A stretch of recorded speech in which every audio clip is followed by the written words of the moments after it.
तो आज हम डिस्कस करेंगे अपना जो टॉपिक हमारा चल रहा था। तो आप लोगों में कोई बताएगा क्या टॉपिक चल रहा था, किस चीज पर डिस्कस कर रहे थे हम। लास्ट क्लास में क्या चल रहा था? स्लाइड विजिबल है आप सभी को? स्लाइड दिखाई दे रही है आप सबको? यस, दिख रही है। सृजन कर्म। जी बिल्कुल। तो लास्ट क्लास में हम अपना स्वेदन कर्म डिस्कस कर रहे थे। मैंने स्लाइड भी शेयर किया था, आप लोगों ने उसमें देख भी लिया होगा। तो उसी लेक्चर को आगे कंटिन्यू करते हैं। कोई बताएगा स्वेदन कर्म से आप क्या समझते हैं? कोई भी एक बताएं। सृजन कर्म से शरीर का जो टॉक्सिन होता है वो परसेवे थ्रू बाहर निकल देता है पूरा। जी ठीक है। शरीर का जो इसमें जो क्या करते टॉक्सिन होता है बॉडी का डिटॉक्सिन करता है वो पूरा, सेवा से लेके हैं? टीम दे के। क्या किया जाता है, प्रोसीजर क्या होता है, कैसे स्वेदन क्रम हमने इसको क्यों कहा, क्या क्या किया जाएगा इसमें? वो बॉडी में जो डिटॉक्सिन होता है वो जो जंतु जीवाणु होते हैं वो बाहर निकालने के लिए परसेवा द्वारा। हाँ बिल्कुल ठीक बता रहे हैं आप, लेकिन करते क्या है इसमें, हाँ। वो बताइए। उसमें उसमें गर्म पानी का स्टीम देते हैं और औषधियों डाल ठीक के है, स्टीम देते हैं। Very good. तो इसमें ये जो प्रोसीजर होता है पंचकर्म में पूर्व क्रम में आता है। ठीक है, तो उसमें हम क्या करते हैं, पेशेंट को एक स्टीम चैम्बर होता है उसके थ्रू, या फिर नाड़ी स्वेद होता है, नाड़ी यंत्र होता है, उसके थ्रू हम पेशेंट को स्टीम देते हैं, भाप देते हैं। ठीक है ना? तो वो एकांग भी हो सकता है, मतलब किसी एक पर्टिकुलर एरिया या किसी बॉडी के पार्ट पर हम स्टीम दे सकते हैं। ठीक है, या फिर होल बॉडी को जो है हम इसमें स्टीम दे सकते हैं। ये तो स्टीम का तरीका हो गया। दूसरा क्या होता है कि कुछ ऐसा होता है कि उसमें थोड़ा भाप दिया जाता है, लेकिन उसमें कुछ अदर प्रोसीजर भी होते हैं। ठीक है, जैसे ताप, है ना, जैसे वे हीटर वगैरह से, जैसे मेनली हम सर्दियों में देते हैं, रूम हीटर वगैरह चलाते हैं, ये भी एक तरीका है, ये भी एक माध्यम है सेवन कर्म का, है ना। या फिर जो रूम मीटर रख देते हैं, या अंगीठी वगैरह का यूज करते हैं। ठीक है ना, या पोटली वगैरह का यूज करते हैं, गर्म पोटली, जो रेत की पोटली वगैरह बनाते हैं, ये भी एक कर्म है ना, ये भी स्वेदन कर्म ही है। तो ये अलग अलग तरीके हैं, अलग अलग टाइप है, वो आगे हम डिस्कस करेंगे किस प्रकार से हम स्वेदन कर्म करते हैं। तो सबसे पहले तो यही है कि डेफिनेशन जो बताई है, जैसे मैंने पहले भी आपको डिस्कस कराया था, कि इसमें क्या रहता है कि शरीर की जो जकड़ाहट है उसको हम रिलीज करते हैं, उसको ठीक करते हैं। शरीर में जो कोई भी जकड़न है, स्टिफनेस है बॉडी की, ठीक है। और क्या करते हैं कि शरीर के अंदर अगर शीतता का प्रकोप है, मतलब शरीर में अगर ठंड लगती है या ठंडापन महसूस होता है, तो उसमें भी जो है स्वेदन कर्म किया जाता है। ठीक है, तो आयुर्वेद में बताया भी गया है कि स्तंभ गौरव शीत घनम स्वेदनम स्वेद कारकम। इतने का मतलब, स्तंभता मतलब होता है कि जो भी लूजनेस है बॉडी के अंदर, है ना, वो ठीक हो जाती है। ठीक है। और क्या होता है, गुरु, है ना, गुरु का मतलब अगर भारीपन है शरीर में, वो ठीक हो जाता है। शीत घनम मतलब क्या है कि अगर ठंड लगती है या शीतता है, ठीक है, तो वो भी जो है इसका नाश होता है, ये भी ठीक होता है। और क्या होता है स्वेदनम, मतलब ये जो प्रोसीजर है, ये जो स्वेदन कर्म, ये क्या करेगा, स्वेद कारकम, यानी कि पसीना, स्वेटिंग लाएगा, है ना, बॉडी के अंदर क्या लाता है, स्वेटिंग लाता है। ठीक है। तो इसको हम ऐसे कह सकते हैं कि ये एक प्रोसीजर है जो कि बॉडी में से वीकनेस को दूर करेगा, यानी कि स्तंभता को दूर करेगा, कोल्ड यानी कि कोल्डनेस यानी कि शीतता को दूर करेगा। और क्या करेगा, शरीर में स्वेदन कर्म करेगा, यानी कि स्वेद लाएगा, स्टीम लाएगा, है ना। ठीक है। तो swedana is a procedure which relieve stiffness, cold and which induce heating, जो शरीर के अंदर पसीना लाए, ऐसा कर्म जिससे शरीर में पसीना आए, वो स्वेदन कर्म है। अगर हम बात करें इसको फिजियोलॉजिकली, जो शरीर के अंदर जो अलग अलग जो क्रियाएं चल रही है, ठीक है, वो किस प्रकार से उसमें सहायक होती है, तो उसके लिए अगर हम बताएं तो ये क्या काम करता है, it's a thermo regulatory process, है ना। मतलब टेम्परेचर को मेंटेन करता है बॉडी। अगर कम है टेम्परेचर बॉडी का, यानी कि शीतता है, ठंडा ठंडा ठंडापन है, ये कम है बॉडी टेम्परेचर, तो ये थोड़ा रेज कर देगा, ठीक है ना। तो ये रहेगा, ठीक है। और थेरेपिकली क्या काम करेगा ये, बॉडी के अंदर जो भी बायो वेस्ट है ना, टॉक्सिन्स है, उनको शरीर से बाहर निकालता है, ठीक है। यानी कि जो हमारी त्वचा है, जो हमारी स्किन है, उसके छोटे छोटे उस पर बहुत सारे क्या होते हैं, छिद्र होते हैं, सूक्ष्म छिद्र होते हैं, है ना, रोमकूप होते हैं, जिनसे स्वेटिंग होती है, पसीना आता है, तो उससे ये खुल जाते हैं। स्वेटिंग से जो हम स्वेदन कर्म करते हैं, उससे क्या होता है, रूप जो होते हैं, रोमकूप जो होते हैं, जो हमारे छिद्र होते हैं, बॉडी के सूक्ष्म छिद्र होते हैं, वो खुल जाते हैं। तो उससे बॉडी का जो टॉक्सिन्स है ना, जो गंदगी है शरीर की, पसीने के रूप में वो बाहर निकलती है, ठीक है। तो इसीलिए इसको बायो वेस्ट मटेरियल को निकालने का प्रोसीजर बोला गया है, ठीक है। तो एक तरह से हम कह सकते हैं ये डायरेक्ट या इनडायरेक्ट दोनों तरीके से जो है, एक तरह से बॉडी के टॉक्सिन को ही निकालता है। अगर हम बात करें मेनली जो प्रोसीजर है, ये जैसे मैंने बताया भी है कि जो हमारा मेन प्रधान कर्म जो होता है पंचकर्मा में, उसके जो पूर्व कर्म होते हैं, मेन जो प्रधान कर्म है पंचकर्मा का, उसमें जो पहले कर्म किए जाते हैं, ठीक है, तो उसमें ये आता है स्नेहन स्वेदन, ठीक है। स्नेहन हम डिस्कस कर चुके हैं, तो स्वेदन हम कर रहे हैं। तो mainly it's a part of पूर्व कर्म, ऐसे कह सकते हैं, ठीक है। Mainly it's a purva karma procedure due to its detoxifying functions to sweda janan, it equally offers shodhan effect. मतलब क्या हुआ, मतलब ये डिटॉक्सिफाई करेगा बॉडी को, तो एक तरह से क्या है कि बॉडी का शोधन कर रहा है ये, है ना। शोधन कर्म एक तरह से शॉर्ट में भी हम कह सकते हैं कि बॉडी को डिटॉक्स कर रहा है, ठीक है। नेक्स्ट क्या है, due to its therapeutic efficacy it stand as a pradhan karma. तो हम कह भी सकते हैं कि स्वेदन कर्म अपने आप में ही एक प्रधान कर्म है। वैसे तो ये मेन मुख्य जो प्रधान कर्म है पंचकर्मा का, जो 5 प्रोसीजर, उनका एक पूर्ण कर्म है, लेकिन अपने आप में भी ये एक पूर्ण कर्म है, अपने आप में भी एक प्रधान कर्म है। मतलब अपने आप में केवल अगर हम स्टीम भी देते हैं पेशेंट को, दूसरे कोई प्रोसीजर नहीं कराते हैं, तो उसमें भी जो है ये बॉडी के जो टॉक्सिन्स है उसको निकालता है, एक तरह से बॉडी को डिटॉक्स करता है, ठीक है ना, शोधन कर्म करता है। तो अपने आप में भी एक पूर्ण कर्म है, प्रधान कर्म है, ठीक है। और क्या है, इट्स कंसिडर्ड अंडर षडुक कर्म, है ना। जो हमारे जो चिकित्सा जो हम देते हैं, जो ट्रीटमेंट देते हैं, उसके अलग अलग एक तरीके होते हैं, है ना, ठीक है ना। किस किस प्रकार से हम पेशेंट को ट्रीटमेंट देते हैं। तो स्वेदन, रूक्षण, स्नेहन, स्तंभन, है ना, इस प्रकार से ये उपकर्म बताए गए हैं, षड उपकर्म बताए गए हैं, ठीक है। तो उसके अंदर एक प्रोसीजर है, ठीक है ना। षड उपगम का एक जो है टाइप है, जिसमें हम शमन औषधि या शमन जो दोषों को शामक होते हैं वो कर्म करते हैं, ठीक है ना। इसमें मेनली जो हम करते हैं, जैसे पेशेंट का हमें स्नेहन कराना है, स्वेदन कराना है, रुक्षण कराना है, स्तंभन कराना है, ठीक है ना, दीपन कराना है, पाचन कराना है, तो ये जो प्रोसीजर है, ये षड कर्म के जो प्रोसीजर है, इनमें एक कर्म है, एक तरीका है, एक चिकित्सा है एक तरह से, जिसमें हम मेनली पेशेंट के शमन औषधि या शमन चिकित्सा करते हैं,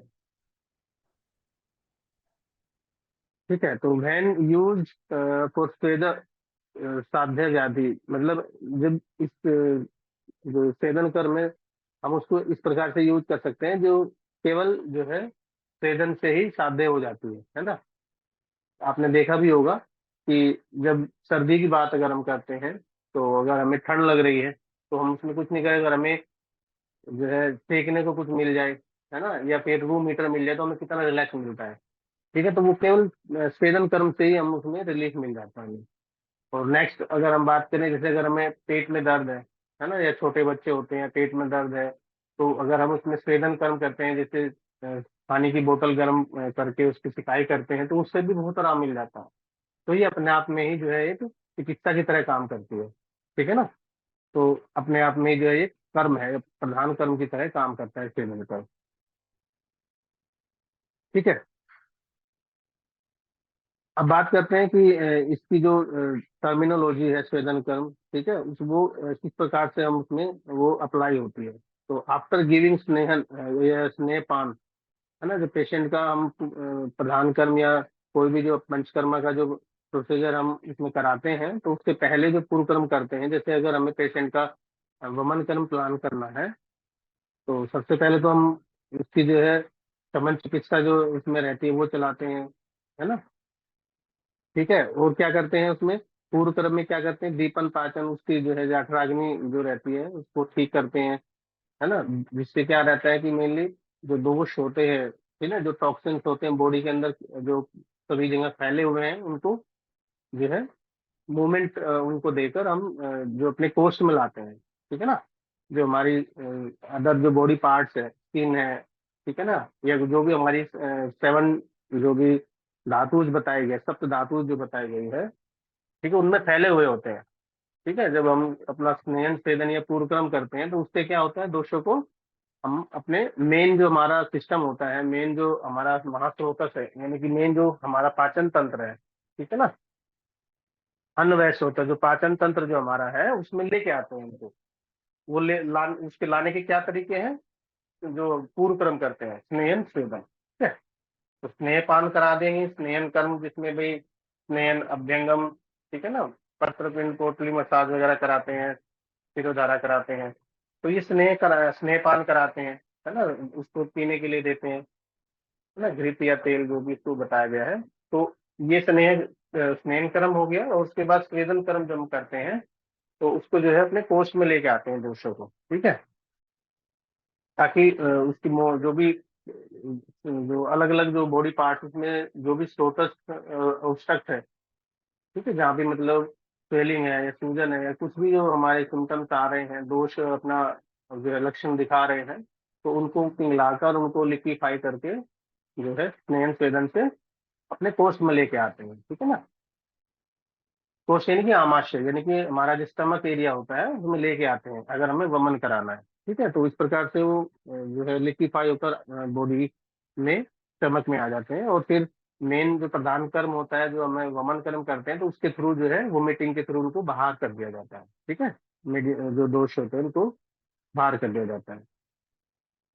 ठीक है, अगर हमें ये तो हो गया वमन कर्म के लिए। है, इसी प्रकार से अगर हम विरेचन कर्म प्लान करते हैं पेशेंट का, तो उसमें क्या करते हैं, पहले तो हम यही पूर्व कर्म जो अपना स्नेहन स्वेदन कराएंगे, जिससे दोष अपने जो भी बॉडी में फैले हुए हैं लिक्विफाई होकर, ठीक है, वो अपने हमारे जो पक्वाशय होता है ना, लोअर पार्ट जो हमारा एलिमेंट्री कैनाल का है, वहां पर जो है वो लेके आए, उनको लाया जाता है। और मेडिसिन जब उनको दी जाती है, जो भी हम यूज करते हैं लूज मोशन के लिए, जो मेडिसिन मेनली हम देते हैं उसमें रिवर टवले हो गई, है ना, पंच स्टार चूर्ण या फिर एरेंड ऑयल वगैरह, या हरित की चूर्ण, जो भी अलग अलग जो हम जिससे हमें पेशेंट को विरेचन कराना है, इच्छा बेदरस, इस प्रकार के जो अलग अलग ड्रग्स हैं, उसके थ्रू जो है उसको जो है हम जो हमारा lower part of the body है, एनल एनाल के थ्रू जो है उनको एक्सपेल आउट कर दिया जाता है। ठीक है, तो वो विरेचन कर्म कर दिया जाता है। ठीक है,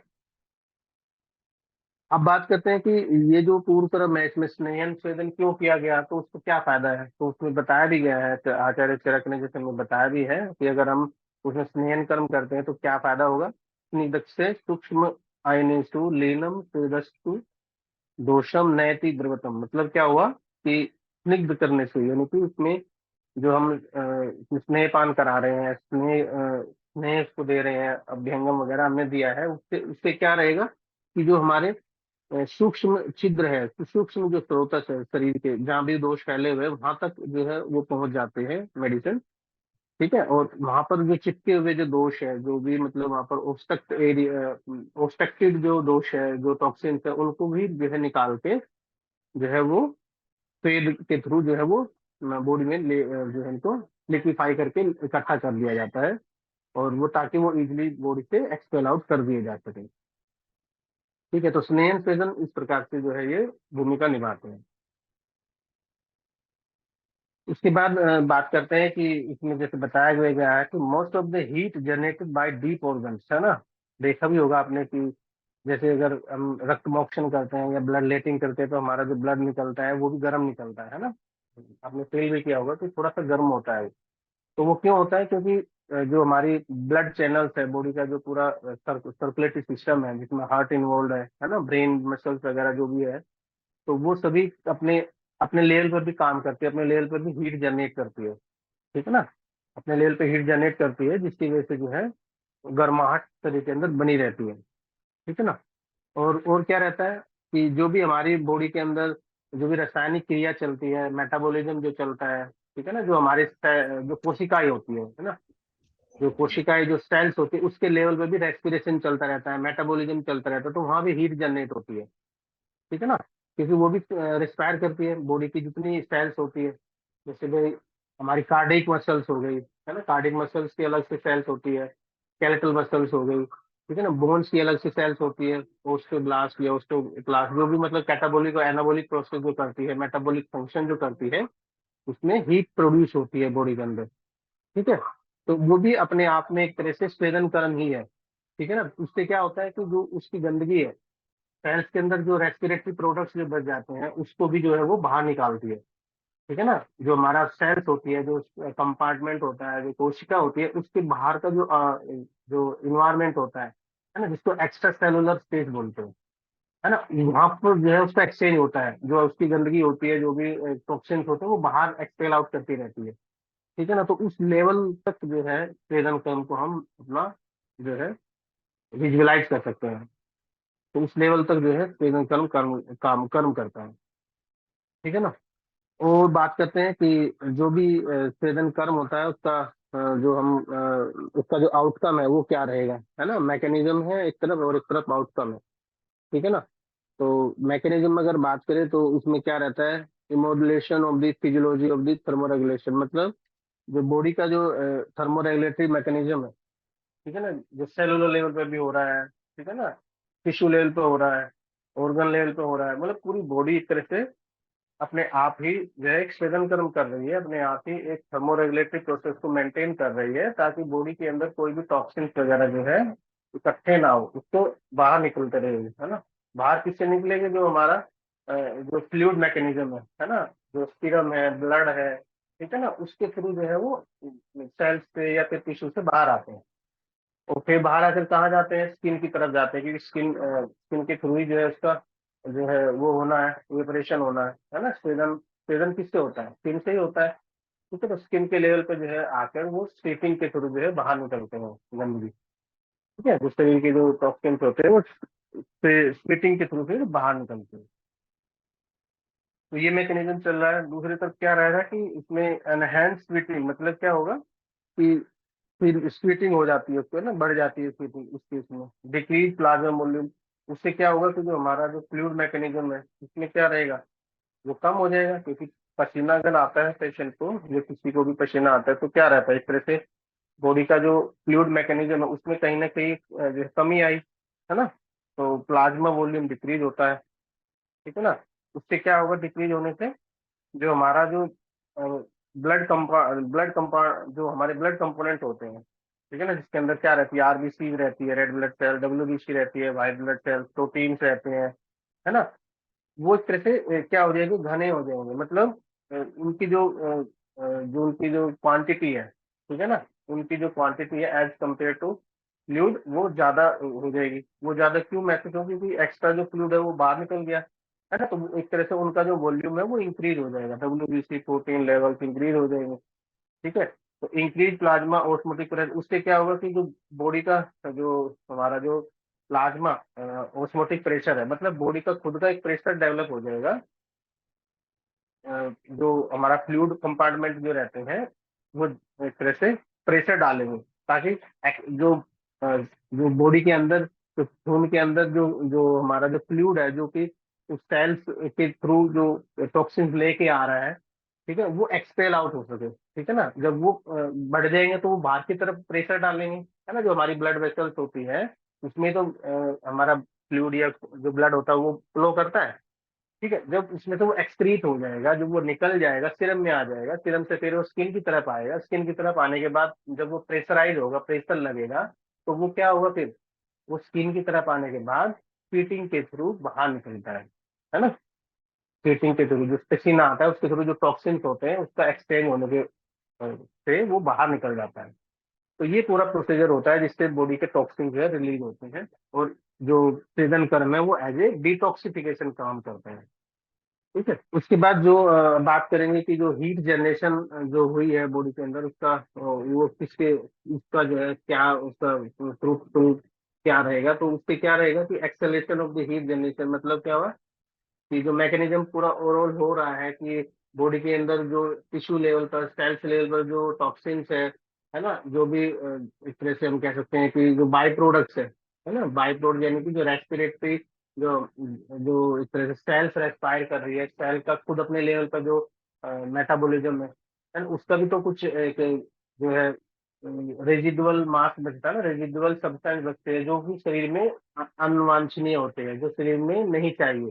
तो वो ये तो स्लीपिंग के थ्रू बाहर निकलते हैं, या मोशंस जो होते हैं लैट्रिन के थ्रू निकलते हैं, या यूरिन के थ्रू निकलते हैं, तो जो शरीर की गंदगी होती है वो इस प्रकार से बाहर निकलती है। ठीक है, तो ये सभी जिस लेवल पर काम करते हैं, टिश्यू लेवल, सेलुलर लेवल पर काम करते हैं, उनमें खुद की जो है हीट जनरेशन होती है। तो ये पूरा प्रोसीजर एक तरह से हमने जाना कि पूरा जो सेवन कर्म है ये एक तरह से सेलुलर लेवल पर भी काम करता है, जिससे बॉडी डिटॉक्स होती है। ठीक है, और दूसरे क्या तरीके हो सकते हैं जिससे हम खुद भी महसूस कर सकते हैं अपने डे टू डे लाइफ में कि जो स्वेदन कर्म है किस प्रकार से काम करता है। अभी हमने डिस्कस किया कि ओवरऑल जो मैकेनिज्म होता है, ओवरऑल जो स्वेदन कर्म होता है वो पूरी बॉडी में किस प्रकार से काम करता है, किस प्रकार से ये टॉक्सिन को रिलीज करता है, बॉडी से बाहर निकालता है, हमने वो डिस्कस किया। ठीक है, अब जनरल जो हमारी डे टू डे लाइफ है उसमें हम कैसे महसूस कर सकते हैं, तो देखिए नंबर वन सबसे पहले तो फिजिकल एक्सरसाइज, अगर हम कोई काम करते हैं या हैवी वर्क करते हैं, जैसे तेज चलना है, कोई वजन उठाने वाली चीज है, तो उसमें भी स्वेटिंग हो जाती है ना, तो उससे क्या होता है कि हमारी जो एक्टिविटी है, कार्य क्षमता, वो बढ़ जाती है। बढ़ जाती है तो सेल्स जितनी है जल्दी जल्दी रेस्पायर करेगी, हीट जनरेट करेगी, हीट जनरेट करेगी तो क्या होगा, बॉडी के अंदर टेम्परेचर जो मॉड्यूलेशन होता है ना, टेम्परेचर बढ़ेगा, टेम्परेचर बढ़ेगा तो क्या होगा, स्वीटिंग होगी। ठीक है ना, तो स्वीटिंग के थ्रू फिर जो भी टॉक्सिन्स है वो फिर बाहर निकलते हैं। और क्या होगा, सस्टेनिंग हंगर, है ना, सस्टेनिंग हंगर मतलब क्या होगा कि अगर हमें भूख लगी है ना, अगर काफी लंबे समय तक हम भूखे हैं, तो तभी हमें ऐसे अंदर से क्या महसूस होता है, गर्मी सी महसूस होती है। तो सारी जो भी हमारी इस तरह से एनर्जी है, या फिर जो भी शरीर की जो अग्नि है वो बाहर की तरफ आ निकलती है ना, हीट बाहर की तरफ निकलती है, तो ये महसूस कर सकते हैं। दूसरा क्या होता है, कुछ अल्कोहलिक कंजक्शन के थ्रू, जैसे कुछ जो अल्कोहल कंजम कंजम करते हैं, जो अल्कोहल का यूज करते हैं, उनके अंदर उनसे अगर पूछें या उनसे बात करें तो उनसे भी जो है यही हमें सुनने को मिलता है कि उनके अंदर भी जो है गर्माहट महसूस होती है ना, मतलब हीट जनरेट, एक तरह से हीट जनरेशन भी उनके अंदर ज्यादा रहता है। ठीक है ना, हीट जो है उनके अंदर प्रोड्यूस होती है। और बात करें जैसे इमोशनल स्टेटस, देखा ना, जैसे भाई कोई किसी से बात अगर हम करते हैं, या कोई इमोशनली जो स्ट्रोंग नहीं है, तो वो क्या होता है ना, इमोशनली स्ट्रोंग नहीं है तो अगर से बात करते हैं तो अगर ऐसा लगता है हमें कि जो है ये वो खुद ही फील, उसको ऐसा होता है कि बॉडी के अंदर से हीट निकल रही है ना, हीट निकल रही है। तुमने देखा भी होगा तो इमोशनली अगर कोई किसी को जो है इमोशनली किसी को वो बात की जाती है, ठीक है ना, इमोशनल टच दिया जाता है, तो वो क्या होता है कि आंसुओं की तरह भी जो है उनको निकल आंसू आ जाते हैं, वो भी गर्म आते हैं। मतलब बॉडी के अंदर एक तरह से जो है हीट जनरेट हुई है, गर्माहट उसको महसूस होती है। तो ये अलग अलग जो है तरीके हैं जिससे हम महसूस कर सकते हैं कि स्वेदन कर्म या स्लीपिंग जो है वो किस प्रकार से जो है बॉडी को डिटॉक्स करता है। अब इस पूरे जो प्रोसीजर है, जो स्प्लिटिंग है या फिर जो भी स्वेदन कर्म है, इसका आप आफ्टर आफ्टर इफेक्ट क्या होता है, इसको हम कैसे पता लगाएं, मतलब कि इसका मतलब रिजल्ट क्या होता है, इसका क्या, इसका ओवरऑल जो रहता है इफेक्ट या रिजल्ट क्या रहता है। तो वो अगर हम बात करेंगे तो उसमें देखेंगे कि अगर पेशेंट के अंदर हीट जनरेट हो रही है, या कोई एक्सेसिव एक्सरसाइज कर रहा है, या रनिंग कर रहा है, या हैवी वर्क कर रहा है, या कोई भी इस प्रकार से कार्य कर रहा है जिससे उसकी शरीर की कार्य क्षमता बढ़ गई है, तो उसमें क्या होता है, हार्ट रेट बढ़ जाती है ना, हार्ट रेट बढ़ जाती है, हार्ट जल्दी जल्दी काम करेगा, जल्दी जल्दी पंपिंग उसकी रहेगी। ठीक है ना, तो उसमें हम देखेंगे कि उसकी पैल्पिटेशन, हार्ट बीट बढ़ जाती है ना। और क्या रहता है कि डिक्रीज वेट, तो अब जैसे हमने देखा भी, एक्सरसाइज अगर हम करते हैं, जो भी जिम ज्वाइन वगैरह करते हैं, जो भी जिम ज्वाइन वगैरह करते हैं, तो वो खूब हैवी एक्सरसाइज करते हैं, स्लीपिंग खूब एक्सेसिव स्लीपिंग होती है उनमें, है ना, हार्ट बीट तेज होती है, और धीरे धीरे उनको क्या महसूस होता है कि उनका वेट भी जो है कम हो रहा है ना। तो बर्निंग प्रोसेस कहीं ना कहीं बॉडी के अंदर चलता रहता है, जैसे एक्स्ट्रा जो फैट होती है वो भी बर्न होती है, हम कह सकते हैं, है ना, क्योंकि मेटाबॉलिज्म उसका अच्छा हो जाता है, फैट मेटाबॉलिज्म है उसका, जो है प्रॉपर होता है, फैट मेटाबॉलिज्म सही होता है, एक्स्ट्रा जो रेजिडुअल जो फैट उसकी बॉडी के अंदर है वो भी जो है बर्न होने स्टार्ट हो जाती है। ठीक है, तो बॉडी के अंदर हीट जनरेट हुई है, हीट यानी कि स्लीपिंग हुई है, स्लीपिंग यानी कि स्वेदन कर्म हुआ है, तो इनडायरेक्टली क्या है कि वो जो है उसके वेट को भी कम करता है। तो इस तरह से जो बॉडी के अंदर एक्युमुलेशन से, टॉक्सिन से, उनको भी जो है वो बाहर निकालता है। तो इसका रिजल्ट एक तरह से हम अपना साइंटिफिक अगर देखें तो इस प्रकार से हम इसको अपने डे टू डे लाइफ में महसूस कर सकते हैं। अब बात करेंगे क्लासिफिकेशन की, जो भी स्वेदन कर्म है किस प्रकार से जो है इसको क्लासिफाइड किया गया है आयुर्वेद में। तो इसके अलग अलग प्रोसीजर है। ठीक है, तो एक तो मैंने जैसे पहले ही बताया, एकाग्र, एकाग्र होता है ना, मतलब अगर हम द्वंद्वज भेद से अगर हम स्वेदन कर्म को डिवाइड करें कि दो दो भेद कौन कौन से होंगे स्वेदन कर्म के, है ना, दो प्रकार के जो भेद है वो कितने प्रकार के रहते हैं। तो द्वंद्वज भेद स्वेदन कर्म के कौन कौन से हैं, जैसे एकांग स्वेद और सर्वांग स्वेद, है ना। एकांग स्वेद यानी कि किसी एक पार्टिकुलर एरिया का अगर हमें स्वेदन करना है, जैसे हम पेशेंट की बात करें, अगर हमें सपोज करो बैक को, बैक उसकी लोअर बैक में पेन है ना, लोअर बैक में पेन है तो उसको हम नाड़ी स्वेद वगैरह देते हैं, ठीक है ना, या फिर रुक्ष स्वेद वगैरह देते हैं। ठीक है, या फिर नी जॉइंट का पेन है पेशेंट को, उसमें भी जो है नाड़ी स्वेद हम देते हैं पेशेंट को। ठीक है, और कुछ एक केस होते हैं जैसे गठिया के जो केस होते हैं, है ना, रूमेटोइड अर्थराइटिस या आम वात के जो पेशेंट होते हैं, उसमें भी हम जो है उसमें क्या करते हैं कि एकाग्र स्वेद हम देते हैं, जैसे बालू का स्वेद देते हैं, है ना, रुक्ष स्वेद उसको बोलते हैं, रुक्ष बालू का स्वेद देते हैं। ठीक है ना, तो ये एक किसी एक पार्टिकुलर एरिया, एक पार्टिकुलर जॉइंट को जो है स्वेदन कर्म करते हैं। उसी प्रकार से अगर किसी को नेक स्टिफनेस है ना, मन्नस हम जिसको बोलते हैं, गर्दन में जकड़ाहट है ना, सर्वाइकल की कोई प्रॉब्लम है, तो उसमें भी जो है हम हॉट पैड उसको जो है इसको देते हैं। ठीक है ना, या फिर नाड़ी सेद करते हैं, या फिर जनरली घरों में हमने देखा भी होगा, जैसे मैं बता भी रहा था कि अगर पेट पे अगर हम उसमें अगर पेट में दर्द है, ठीक है ना, तो गर्म पानी की बोतल से सेक करते हैं, तो ये सभी एकांग स्वेद हो गए। ठीक है ना, किसी एक पार्टिकुलर एरिया का सेवन करना, तो एकाग्र स्वेद हो गया। दूसरा है क्या, सर्वांग स्वेद। सर्वांग मतलब पूरी होल बॉडी का अगर हम सेवन करते हो, ठीक है, होल बॉडी, जैसे अगर हम स्टीम चैम्बर में जैसे पेशेंट को बैठा देते हैं, है ना, तो होल बॉडी का उसमें सेवन हो जाता है, तो सर्वांग स्वेद। ठीक है, तो इससे हम सर्वांग स्वेद अगर हम करते हैं तो इसमें जो अलग अलग प्रोसीजर है वो भी हम इसमें जो है यूज करते हैं, जैसे पत्र पिंड पोटली स्वेद से हम पूरी बॉडी को मसाज करते हैं, तो पोटली वाली हम मसाज देते हैं, है ना, तो उसमें होल बॉडी एक तरह से स्वेदन दिया जा रहा है, तो वो सर्वांग स्वेद में आएगा। ठीक है, और क्या होता है कि उसमें कषाय धारा अगर पेशेंट को दे रहे हैं, ठीक है, वो भी एक स्वेदन कर्म है, तो वो भी होल बॉडी में आएगा, सर्वांग स्वेदन आएगा। या फिर अगर पेशेंट को अवगाह स्वेद दे रहे हैं, है ना, तब बात, जिसमें हम गर्म पानी या जो जो मतलब थोड़ा बॉडी में सहनीय जो टेम्परेचर होता है वो रखा जाता है, और उसमें अवगाह स्वेद अगर देते हैं पेशेंट को, है ना, ठीक है, मड अवगाह स्वेद हम कह सकते हैं कि तब बाद जो पेशेंट रहते हैं वो भी सर्वांग स्वेद में ही आता है। तो एक तो ये भेद हो गया एकांग स्वेद, और एक हो गया सर्वांग स्वेद। नेक्स्ट क्या है, रुक्ष और स्निग्ध, है ना। रुक्ष स्वेद यानी कि ड्राई फोमेंटेशन। ड्राई मतलब जैसे मैंने अभी बताया, पोटली वाली जो मैं बता रहा था, है ना, बालू का स्वेद जो देते हैं वो रुक्ष स्वेद हो गया। ठीक है, ठीक है, रुक्ष स्वेद हो गया। और जो भी अगर ऊपर से हम सेक करते हैं किसी कपड़े या सूती कपड़े से सेक करते हैं, वो भी एक रुक्ष स्वेद हो जाएगा। ठीक है, और जो पत्ते जो होते हैं, है ना, जैसे हर्ब्स हो गए, जैसे एरंड के पत्ते हो गए या आग के पत्ते, अगर उनको गर्म करके हम जनरली सेक कर देते हैं तो वो भी रुक्ष स्वेद में ही आता है। ठीक है, एक होता है स्निग्ध स्वेद, है ना, स्निग्ध स्वेद, स्निग्ध स्वेद में क्या रहेगा, है ना, जैसे स्निग्ध में पत्र पिंड पोटली वाला स्वेद जो होता है वो स्निग्ध स्वेद में आएगा। और शस्तिक शालिक जो होता है ना, तस्तिक साली के थ्रू जो स्वेदन किया जाता है वो भी जो है स्निग्ध स्वेद में आएगा। ठीक है, तो रुक्ष स्वेद हो गया, स्निग्ध स्वेद हो गया। नेक्स्ट क्या है, साग्नि स्वेद और निराग्नि स्वेद, है ना। साग्नि स्वेद मतलब जिसमें अग्नि का यूज किया जा रहा है, आग, फायर, अग्नि का यूज किया जा रहा है, डायरेक्ट अग्नि का यूज किया जा रहा है ना। जैसे भाई अगर रेत की पोटली बनाते हैं तो वो उसमें भी अग्नि का यूज किया जा रहा है। ठीक है, वो भी पिंड पोटली स्पीड हो गया, वो भी उसमें भी अग्नि का यूज किया जा रहा है ना। गैस का या स्टोव का यूज करके ये करते हैं। ठीक है, ये सागनी स्वेद हो गए।